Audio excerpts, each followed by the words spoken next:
ইংল্যান্ডের ফুটবল মঞ্চ থেকে বাংলাদেশ জাতীয় দলে যোগ দেয়া এ গল্প এক প্রতিভাবান ফুটবলার হামজা চৌধুরীর। হামজা দেওয়ান চৌধুরী জন্মগ্রহণ করেন ১৯৯৭ সালের ১ অক্টোবর ইংল্যান্ডের লাফবরো শহরে। তার মা বাংলাদেশের সিলেটের হবিগঞ্জ জেলার অধিবাসী এবং বাবা ক্যারিবিয়ান বংশোদ্ভূত। ছোটবেলা থেকেই ফুটবলের প্রতি তার আগ্রহ ছিল অনেক বেশি। ইংল্যান্ডের স্থানীয় ক্লাবে প্রশিক্ষণ নেয়ার সময় তার প্রতিভা নজরে আসে নটিংহ্যাম ফরেস্ট এবং লেস্টার সিটি ক্লাবের ম্যানেজমেন্টের। দুই ক্লাবই তার প্রতি আগ্রহ দেখালেও হামজা নিজেই লেস্টার সিটি ক্লাবে যোগ দেওয়ার সিদ্ধান্ত নেন। লেস্টার সিটি ক্লাব তার পড়াশোনা ও যাবতীয় খরচ বহন করে, যা তার ফুটবল ক্যারিয়ার গড়ার ভিত্তি তৈরি করে দেয়।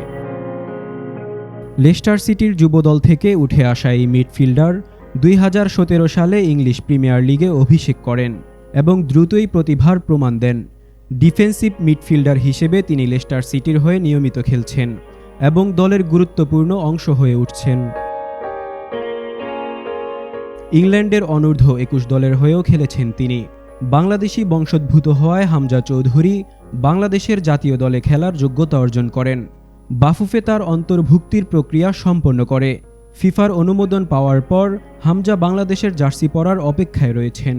সবকিছু ঠিক থাকলে ২০২৫ সালের ২৫শে মার্চ ভারতের বিপক্ষে এশিয়ান কাপ বাছাই পর্বে বাংলাদেশের হয়ে তার অভিষেক হতে পারে। এই ম্যাচে তার অংশগ্রহণ বাংলাদেশের ফুটবলে নতুন উদ্দীপনা যোগ করবে বলে আশা করা হচ্ছে। হামজা চৌধুরীর অন্তর্ভুক্তি বাংলাদেশের ফুটবলে নতুন যুগের সূচনা করতে পারে। তার আন্তর্জাতিক অভিজ্ঞতা এবং খেলোয়াড়ি মানসিকতা তরুণ ফুটবলারদের জন্য অনুপ্রেরণা হয়ে থাকবে।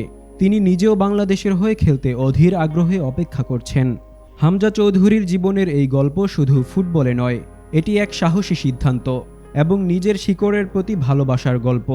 বাংলাদেশ ফুটবল ভক্তরা আশা করছেন তার দক্ষতা বাংলাদেশের ফুটবলকে এক নতুন উচ্চতায় পৌঁছে দেবে।